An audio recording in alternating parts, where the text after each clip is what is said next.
വ്യക്തിപരമായി എനിക്ക് വളരെ ബുദ്ധിമുട്ടുണ്ടാക്കുന്ന ഒരു കാര്യമാണെങ്കിലും ഞാൻ തീരുമാനം എടുക്കാൻ പോവാം. എന്താ വ്യക്തിപരമായ ബുദ്ധിമുട്ട്? ട്രംപ് കാണിക്കുന്ന ഏകാധിപത്യത്തിന്റെ വേറൊരു മോഡലാണ് ഇന്ത്യക്കകത്ത് കാണിക്കുന്നത്. ഇങ്ങനെ ചെയ്യുന്ന BJPയുടെ നയങ്ങളെ ഒരിക്കലും അംഗീകരിക്കാൻ പറ്റില്ല. നമുക്ക് ലോകത്തെ എല്ലാ രാജ്യങ്ങളുടെയും സഹായം വേണം. വിയറ്റ്നാമിനും ചൈനയ്ക്കും ഒക്കെ പക്ഷേ ഒരു മോഡൽ അവർക്ക് കാണിച്ചു തരാൻ പറ്റിയിട്ടുണ്ട്. വളരെ ദരിദ്രമായിരുന്ന വിയറ്റ്നാം ലോകത്തിലെ വലിയ തോതിൽ ഉൽപ്പാദനം വർദ്ധിപ്പിച്ച ഒരു എക്കണോമി അവർ ഡെവലപ്പ് ചെയ്തു. ചൈന അങ്ങനെ ഒരു എക്കണോമി ഡെവലപ്പ് ചെയ്തു. നമുക്ക് സ്വാതന്ത്ര്യം കിട്ടിയതിന് ശേഷം സ്വാതന്ത്ര്യം കിട്ടി ചൈന ലോകത്തെ ഏറ്റവും വലിയ എക്കണോമി അടുത്ത് തന്നെ ആവും.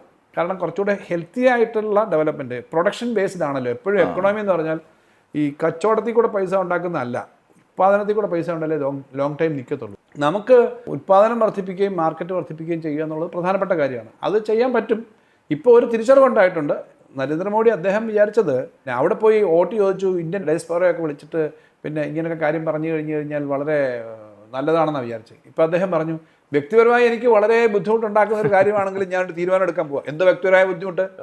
ഇന്ത്യൻ പ്രധാനമന്ത്രി അല്ലെങ്കിൽ ഇന്ത്യയിലെ പ്രതിരോധ മന്ത്രി ചെല്ലുന്ന സമയത്ത് അമേരിക്ക പാകിസ്ഥാന്റെ ജനറലിനെ വിളിച്ച് അതിനേക്കാളും പ്രാധാന്യത്തോടു കൂടി അവിടെ ഡിന്നർ കൊടുക്കുകയും ലഞ്ച് കൊടുക്കുകയും ചെയ്യുന്നതെന്ന് പറഞ്ഞാൽ ഇന്ത്യയെ അവമാനിക്കുന്നതാണ്. ഞാൻ ഈ യുദ്ധത്തിന്റെ പ്രാന്തിനൊന്നും അനുകൂലമല്ല, നമ്മളാരും അനുകൂലമല്ല. യുദ്ധം കൊണ്ട് പരിഹാരം ഉണ്ടാവില്ല.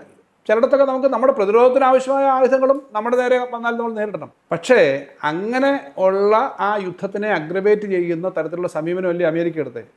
പാകിസ്ഥാന്റെ ജനറലിന് സാധാരണ ഒരിക്കലും കൊടുക്കാത്ത ഒരു പരിഗണന കൊടുക്കുകയും ഇന്ത്യൻ ഭരണാധികാരികൾക്ക് ആ പരിഗണന കൊടുക്കാതിരിക്കുകയും ചെയ്യുമ്പോൾ എനിക്ക് വ്യക്തിപരമായ വലിയ നഷ്ടം ഉണ്ടാകുന്നൊരു തീരുമാനമാണെന്ന് പറയുന്നത് എന്തിനാണ്? ഓൾറെഡി വ്യക്തിപരമായ നഷ്ടമുണ്ട്. ഇന്ത്യ ഗവൺമെന്റിനെയും ഇന്ത്യയിലെ ജനങ്ങളെയും ചോദ്യം ചെയ്യുന്ന തരത്തിലാണ് ട്രംപിന്റെ സമീപനം എടുക്കുന്നത്. അതുകൊണ്ട് വ്യക്തിയല്ല, ഞാൻ പറഞ്ഞല്ലോ ഇന്ത്യൻ പ്രധാനമന്ത്രി BJPയുടെ നേതാവായിരിക്കും. പക്ഷേ നമ്മളെ സംബന്ധിച്ച് ഇന്ത്യ എന്ന് പറയുന്ന രാജ്യത്തിന്റെ ഭരണാധികാരികളോടും ഗവൺമെന്റിനോടും കാണിക്കേണ്ട സമീപനം അവർ കാണിക്കണം.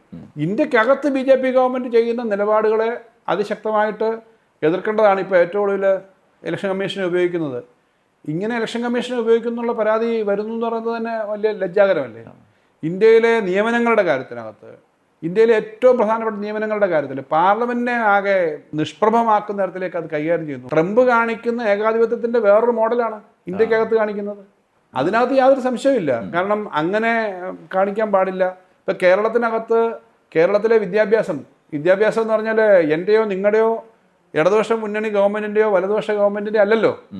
ഒരു വലിയ ട്രഡീഷനുണ്ട്. ആ വിദ്യാഭ്യാസത്തിനകത്ത് RSSനെ കുത്തിത്തിരുകാനും മുഴുവൻ അതിനകത്തുള്ള കണ്ടന്റ് മാറ്റാനും ശ്രമിക്കുന്നത് കേരളത്തിൽ വരികയാണ്, ഗവർണറെ ഉപയോഗിച്ചിട്ടാണ്. അപ്പോൾ ഇങ്ങനെ ചെയ്യുന്ന BJPയുടെ നയങ്ങളെ ഒരിക്കലും അംഗീകരിക്കാൻ പറ്റില്ല. കാരണം അതൊന്നും വ്യക്തിപരമായ രാഷ്ട്രീയമായ ഒരു പാർട്ടിയുടെയോ അതിനകത്ത് നിൽക്കുന്ന വ്യക്തികളുടെ പ്രശ്നമല്ല.